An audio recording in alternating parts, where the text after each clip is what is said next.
क्या आपने कभी सोचा है कि जब हम किसी अपने को खो देते हैं तो हमारा दिमाग उस सच्चाई को स्वीकार क्यों नहीं कर पाता?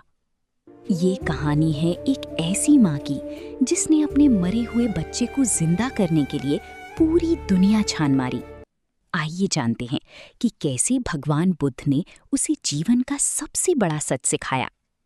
बुद्ध के समय में सावती नगर में किसा गौतमी नाम की एक बहुत ही गरीब और साधारण सी दिखने वाली लड़की थी। गरीबी और अपने रूप के कारण वो उदास रहती थी, लेकिन एक दिन एक अमीर व्यापारी ने उसकी आंतरिक सुंदरता को देखकर उससे शादी कर ली। उसने एक आदर्श भारतीय पत्नी बनने की पूरी कोशिश की, लेकिन उसके ससुराल वालों ने उसके रूप और गरीबी के कारण उसे हमेशा नफरत की दृष्टि से देखा। लेकिन जब किसा गौतमी ने एक बेटी को जन्म दिया तो सब कुछ बदल गया।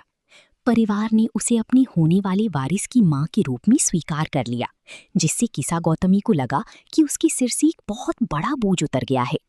वो अपनी बेटी से बहुत अधिक जुड़ गई थी, क्योंकि वही उसकी मानसिक शांति और पारिवारिक खुशी की गारंटी था। लेकिन उसकी ये खुशी ज्यादा दिन नहीं टिक पाई। अचानक उसका नन्हा बेटा बीमार पड़ा और उसकी बाहों में ही उसने दम तोड़ दिया। किसा गौतमी इस सदमे को बर्दाश्त नहीं कर पाई और उसे डर सताने लगा कि बिना बेटे के उसका पति और परिवार उसे फिर से ठुकरा देगा। उसने ये मानने से साफ इनकार कर दिया कि उसका बच्चा मर चुका है और वो मरे हुए बच्चे को अपनी बाहों में लेकर पागलों की तरह दवा खोजने निकल पड़ी।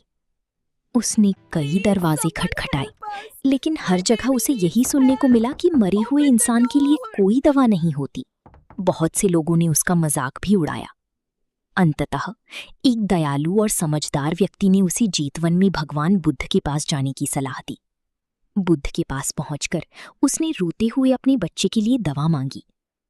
बुद्ध ने उससे कहा कि दवा तो है, लेकिन इसके लिए उसे किसी भी ऐसे घर से थोड़ी सी सरसों के बीज, मस्टर्ड सीड्स, लाने होंगी जहां आज तक किसी की भी मृत्यु ना हुई हो।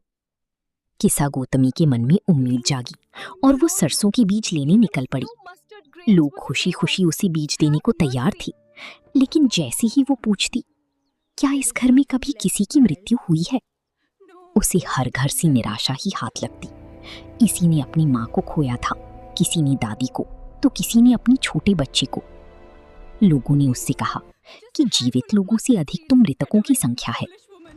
अनगिनत दरवाजे खटखटाने के बाद किसा गौतमी को ये एहसास हुआ कि वो अकेली नहीं है।